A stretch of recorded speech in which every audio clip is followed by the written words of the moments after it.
Matthew 16, 1 to 12 then.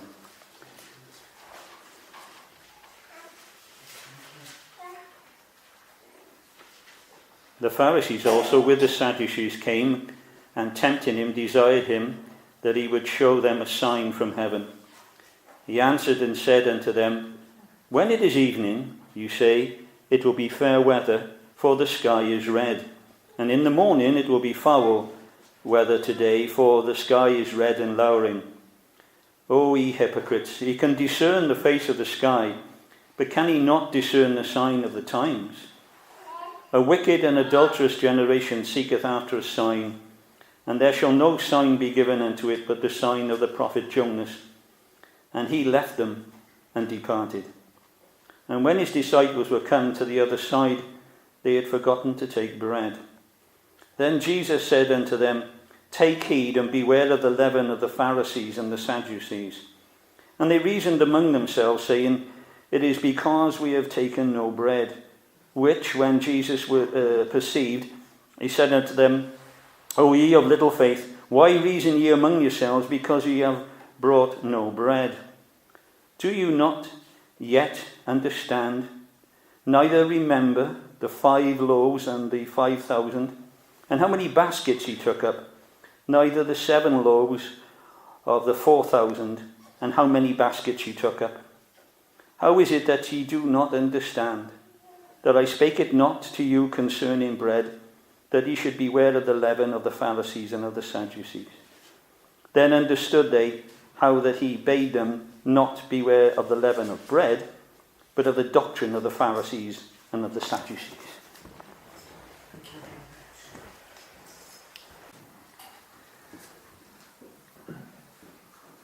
It's lovely to be with you again here tonight. I want to preach something that's upon my heart for quite some time now. And the reading that my Uncle Phil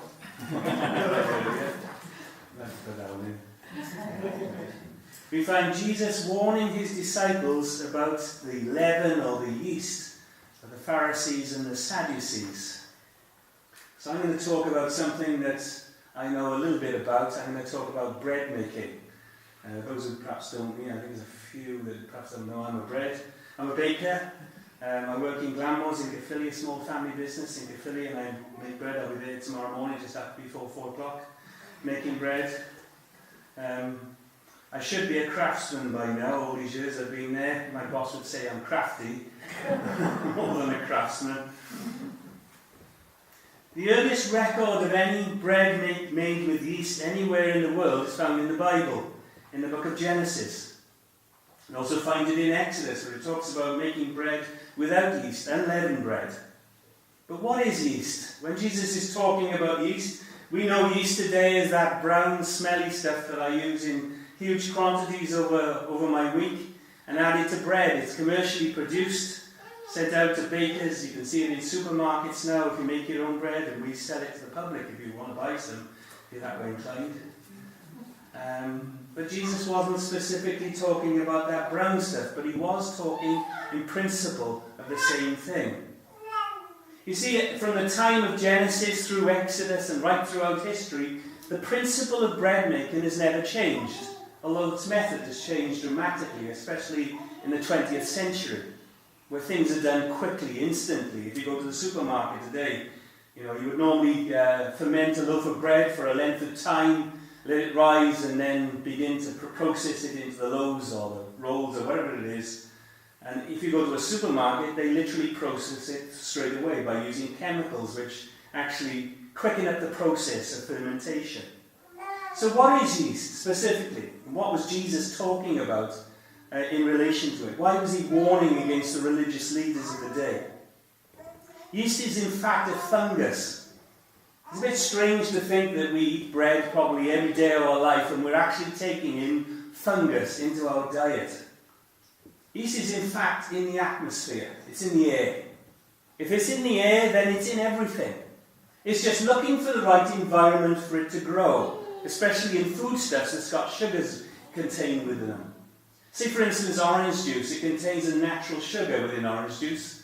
If you leave orange juice out in your kitchen for a length of time, it's only a matter of time before it begins to deteriorate, it begins to rot, it begins to ferment. The yeast in the atmosphere reacts with the sugar in the orange juice, and it begins to rot and deteriorate, and you try and taste it, and it tastes off because it's beginning the deterioration process, that fermentation process. So if yeast is in the atmosphere, then it's in the flour. So how do you make bread without any yeast in it?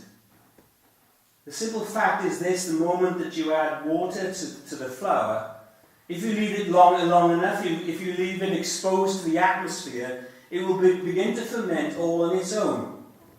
It takes a long time. I looked it up on the internet. It's not something that we do in our bakery in Caerphilly, but it's something that certain bakeries, there's one down in Cardiff, Pettigrew's, near Victoria Park, which make this sort of bread. It's very expensive. It's got a very different texture and smell to the bread that we used to. So what they would do is they'd leave a portion of the old dough exposed to the atmosphere and add it to the new. If you think of the scripture in Corinthians where it says a small portion of yeast will infect the whole batch, that's what Jesus was talking about when he was speaking about the Pharisees.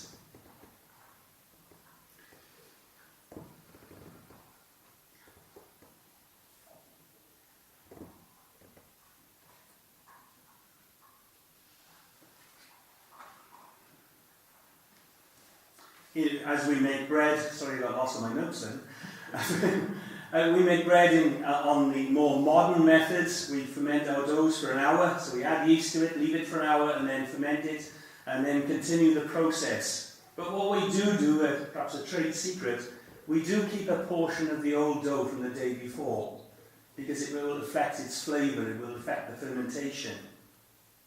But unleavened bread, what exactly is that? It is literally bread made without yeast. According to Jewish tradition, the moment that you add water to flour, it begins to ferment. So that in the places where they would make unleavened bread for the Jewish family, especially for Passover, the moment the water hits the flour, they set a timer running. And according to Jewish tradition, it's got 18 minutes exactly to produce that unleavened bread, bake it, and come out of the oven. If it comes out of the oven and it's more than 18 minutes, according to Jewish tradition, it is not unleavened bread. It's been exposed for too long to the atmosphere. If you buy Matzos biscuits from the supermarket, next time you're in the supermarket and you have a look at them, they're a bit dry and not very tasty. But if you have a look on the box, it actually says on the back of them, not suitable for Passover. Because there's no guarantee that it's within that 18 minutes period. You can imagine the Jews, they probably give it to somebody else, like they do their communion wine. I remember years ago they used to give it to us in the church. It had gone over the time allocated to them. There are several instances in the Bible where it talks in relation to yeast. In Galatians, the yeast of religion. In Corinthians, the yeast of morality. In Matthew chapter 13, it talks about the yeast as the gospel that is spread throughout this world. It is like yeast that is added to a batch that infiltrates it. And a good way that it's talking on this occasion when Jesus speaks of the parable of the yeast. So why was there a problem with the religious leaders of the day? The Pharisees, the Sadducees, and on one occasion, I think it's in the book of Luke, it describes of the yeast of Herod. And we're going to talk about those people, the Pharisees and the Sadducees, and a little bit about Herod. What was the problem that he had with them? The problem arose before Jesus came into this world, before he was born in Bethlehem. The Pharisees and the Sadducees rose out of it, I'm sure, with a good intention of heart to try and bring righteousness back into the kingdom of the nation of Israel. To go back to the Word, to go back to its origins. Now they were spread throughout many different regions, exiled and overtaken by foreign nations, one after the other.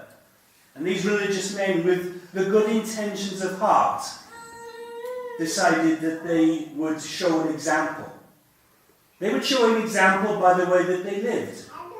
You think it's a good idea? They would show an example, especially the Pharisees, to try and explain what the law meant.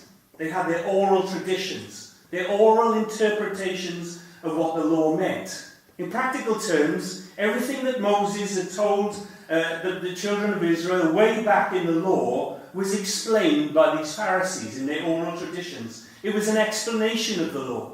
Literally from life to death, from birth to the moment you leave this planet, and everything else in between, marriage, what you ate, what you didn't eat, and how you lived your life, what you wouldn't do on a Sabbath, all those things were explained by the oral tradition of the Pharisees.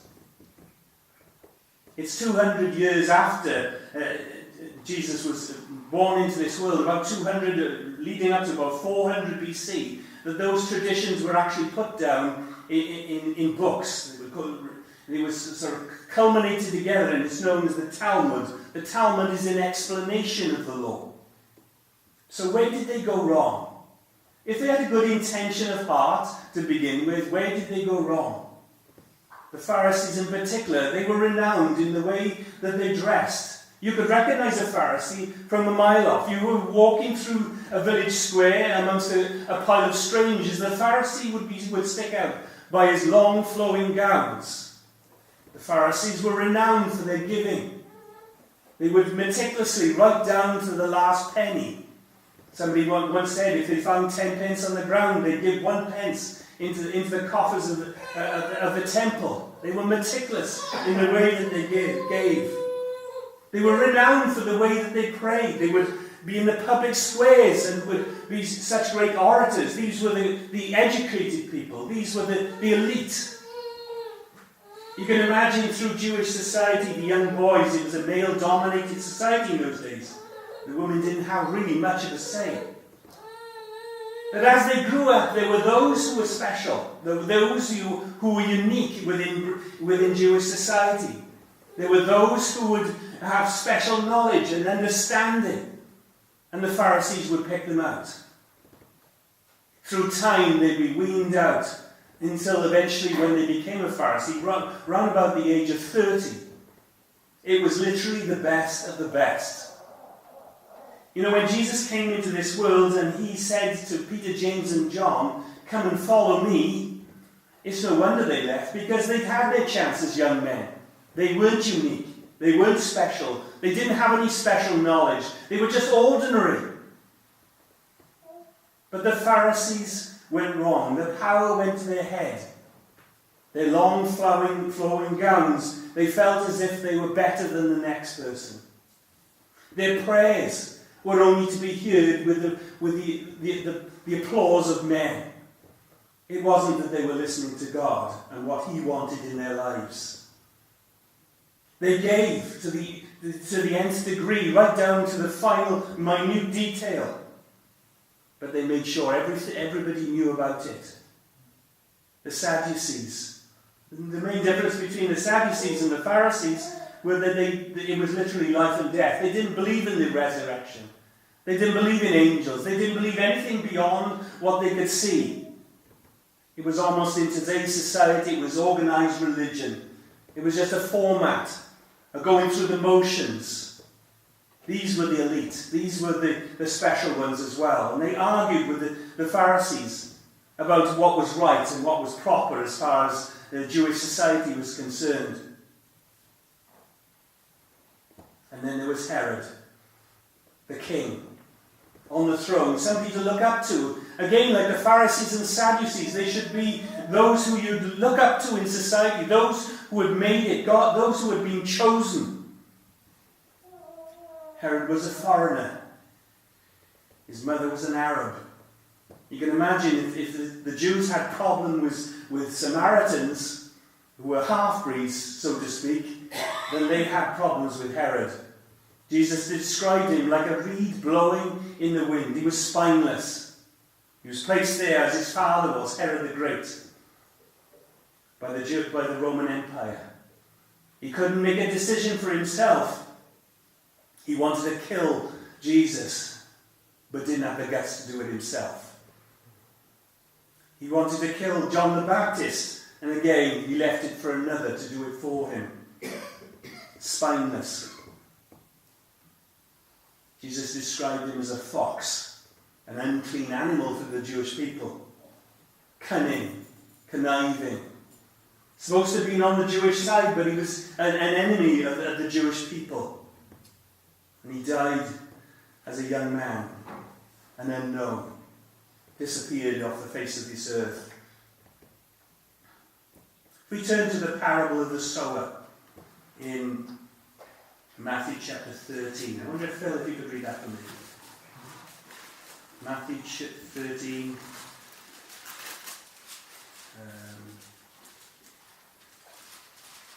You go down to verse 13.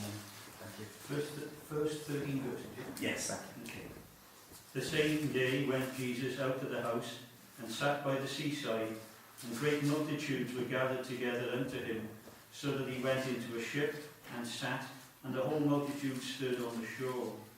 And he spake many things unto them in parables, saying, Behold, a sower went forth to sow. And when he sowed, some seeds fell by the wayside, and the fowls came and devoured them up. Some fell upon stony places, where they had not much earth, and forthwith they sprung up, because they had no deepness of earth. And when the sun was up, they were scorched, and because they had no root, they withered away.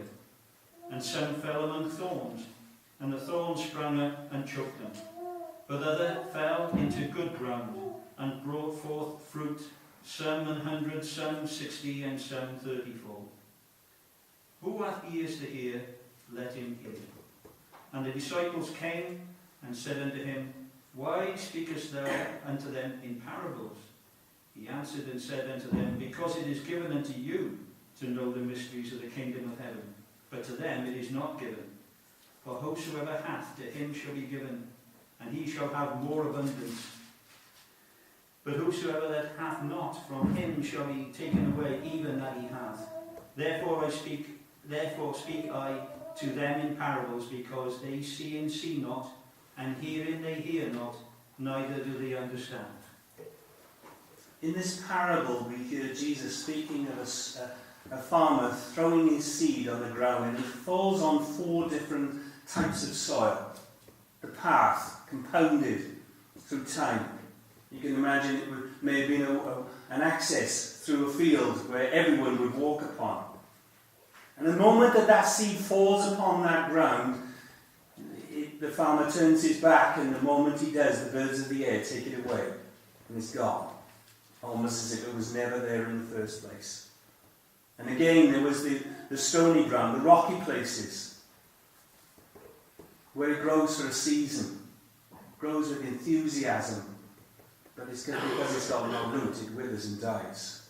And again, amongst the thorns, amongst the weeds, it grows for a season, and then it dies. And then there's the good soil, where the seed grows and produces a harvest, which is more than you could ever imagine. 100-fold is impossible, apparently. You see, in each one of these instances, we could probably put names and faces to each one of them. And with those names and faces can evoke many different types of emotions. It could be friends of ours, those who perhaps once came to church, those who never came to church, never wanted to. And it evokes many different kinds of emotions within us when we think of these different types of paths. It's not just a story, it's people's lives that we're talking about. Those who the seed was sown into their lives, and it seems that they weren't interested. Their hearts were hardened, they didn't want to know. And it seems that the moment that seed was sown into their lives, it was the moment then that the birds of the air took it away, almost as if it had never been sown in the first place. You can imagine, and I'm sure you do, the emotions that rises within us when we think of those that have had the seed sown in their life, and their hearts are so hardened that there is no chance for that seed to grow. And again, amongst the rocky places, you can imagine something that grows with enthusiasm, and we've seen that. And we've seen that amongst friends and family, but for a season, but there is no roots, so it doesn't grow, and it withers and dies. And again, it evokes many different emotions within us, there are people and times and places. We could probably picture them at this moment in time. And again, amongst the thorns, where they grow for a while, and then they're choked by the weeds, and they can't grow properly. And then again, we could probably tell the story. We could each give our testimony about how the seed fell into our lives, how it fell upon good soil. I was thinking back, it's good to see Mrs. Cooper here. I was saying, and her husband, Reverend John Cooper, back on the 12th of September 1972. I've still got a letter that he gave me. But as I was thinking of this parable, as I was thinking of this, very often, it's not, I always say, I don't do my studying necessarily sat down at the desk. I mostly like to sort of think on my feet or when I'm out. And my son lives in Hereford, it's just over an hour's drive. And during that hour, I switch off the radio, switch off my phone, and my mind begins to mull over things, especially if I've got something to speak on. I can be in work, supposed to be sort of concentrating on my job. I can't multitask like I used to. I make more mistakes than I used to. And it was early one morning, I began to think of this parable as I was thinking of this message tonight, and I was thinking, do you know what? That's my story. This is my story. This is the very different experiences that I've known in life. I've been that place, even after my conversion. I've been like the seed that is thrown on the path, hardened-hearted. Still come to church because it's what I do. I remember once quoting, some people wouldn't stop to coming to church because they are so shallow they wouldn't know what else to do with their lives. That's a bit harsh, but really I was talking about myself. Because even during those hardened times during my life, I still went.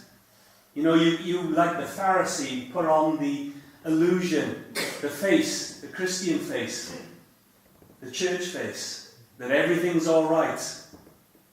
You know, Jesus had problems with the Pharisees. He described them as graves that are whitewashed, inside dead bones, on the outside seems pristine. But unfortunately that was my story at one point and several points during my life.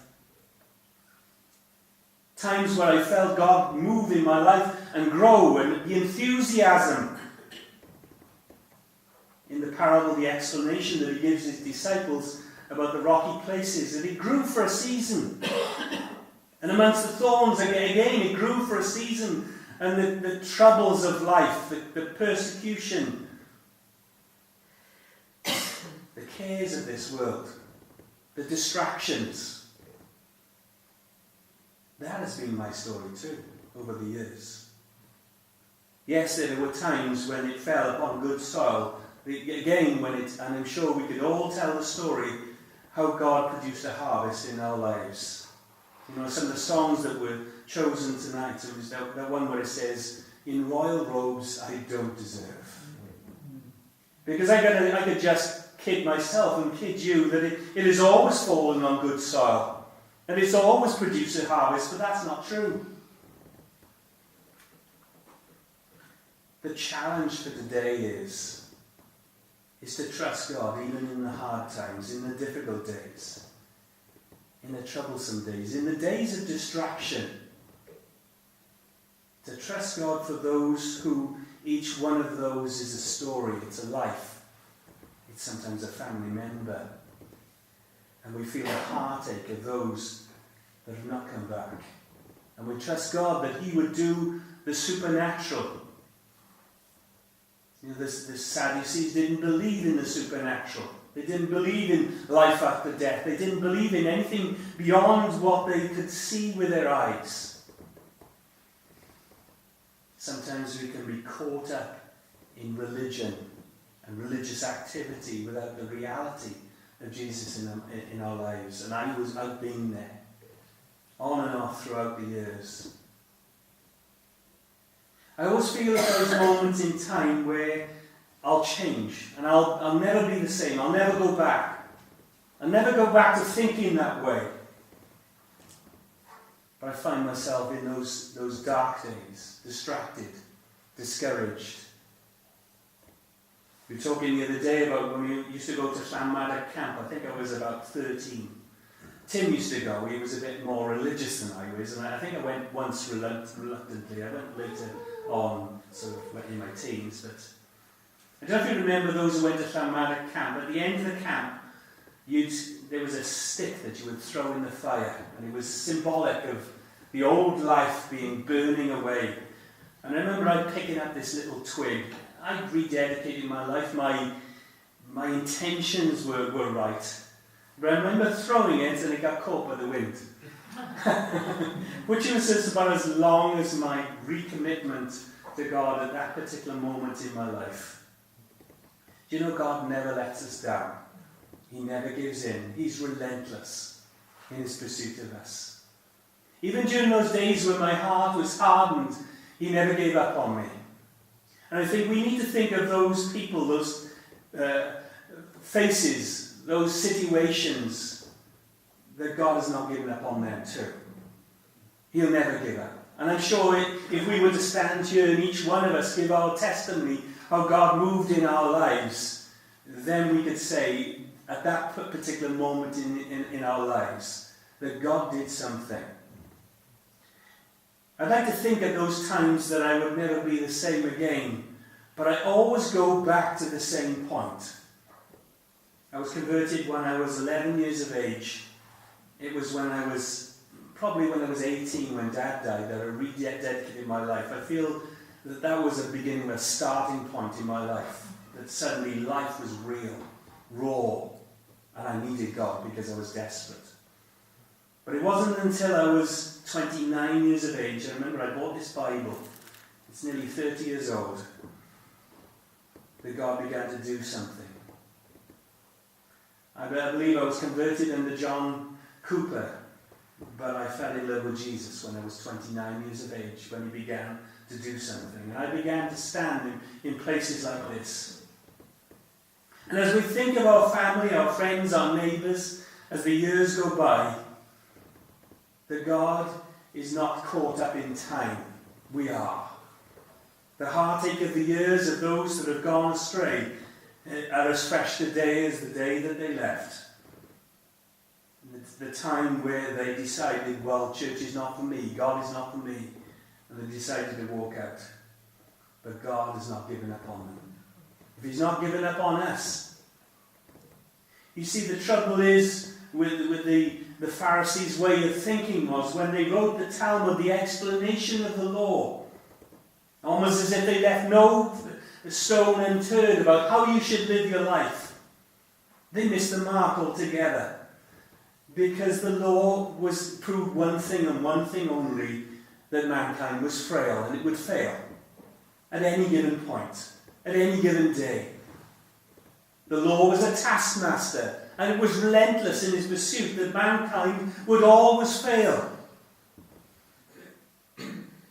Their pathetic idea of trying to make a way forward for the Jewish nation and indeed the world that surrounded them was by observing the law, but they would fail.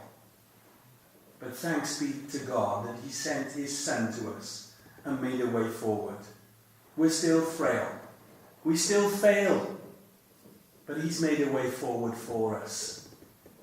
The spotlight of the law may still be upon us, but God has stood in the path of law and judgment. He came to fulfill the law, not to abolish it. And he came to save mankind. Whilst we were once dead in our trespasses and sins, he came for us. When we were ignoring him, sometimes cursing him, God never forgot us. And there came a point in our life that he knew would come when we would change. He's seen us fail. He's seen me fail over the years. My ups and downs, my highs, my lows. Especially the lows. But I believe it's in those dark times that we learn more than we ever do on those mountaintop experiences. We cry loudest when we're hurting so much. And God hears us. You know, the Pharisees, they were renowned for many different things that they did. They were renowned for their giving. It was only when I was desperate I began to give in any constructive way in my life. And there were many ways that God intervened in my family situation. I didn't think I would survive. I didn't think there was a way forward. When I found myself looking after 2 teenagers on my own, I didn't know if I had enough money in the bank to keep the house. I don't know if I've told this story, but I'll tell it again anyway. I remember my daughter telling me, Dad, that the carpet is threadbare. And I remember thinking, well, there's no money in the bank. The kitchen cupboards were falling apart. And I was thinking, well, if I got no money for the carpet, then I certainly got no money for the kitchen cupboards. And the tiles in the kitchen were broken. They were broken when I moved in, and they were much worse. You can imagine with having kids, especially teenagers. And I went into the dining room one day, and there was a damp, dark patch on the carpet. And I tried to clean it, to no avail. And I remember speaking to my mum on the phone. I said, I don't even know where this damp has come from. And she said, well, try and phone the insurance. Perhaps it's covered. And they came into the house, and they said, what has happened is there's been a leak at the back of the cupboard in the kitchen. It's gone through the cupboards, underneath the tiles, underneath the floor into the dining room, and it's now come up into the carpet. They said, because the carpet is the same the whole way through the house, then we'll have to replace the whole of the carpet throughout the house for nothing. They said, because the tiles, and these are only cheap sort of B&Q ones, because the tiles need to be lifted to dry up the floor, you need a new flooring as well. And because the cupboards are ruined, you need a whole new kitchen. And it was around about this time I remember my car was destroyed in an accident. And somebody gave me a car. And it was like, the boy said in work, who gives people cars? It's not something that you have heard of. And somebody drove into this car later on outside the church, and it was sort of written off. And somebody else gave me a car. I remember going into work the next day after this car was destroyed. Somebody drove into it. It was parked on the side of the road. And I went into work, and they said, oh, don't worry, someone will give him one. And that's the way that God works. He's the God of the fine details. When I thought I couldn't cope, when I thought I couldn't see a way forward, when the way seemed so hard, God was there. And it seems in those hard moments that God speaks the loudest through His Word. And it's during those times I look back at those days when my heart can sometimes be hardened. I'll get up in the morning and it's like, oh, I'm a bit too tired to read. I'll read a bit. Or I won't read at all. But then when you come back to the Word, it speaks to you. It seems in every song that we read tonight, we sang tonight, spoke something into my heart. Isn't it amazing how God works? Just a random couple of songs, how God can speak to you. God is the God of the uttermost. He is the sower of the seed into our lives. He's the one that can allow that seed to fall on good soil and produce a harvest which is impossible. And He can produce a harvest in the lives whose hearts are hardened. Amen.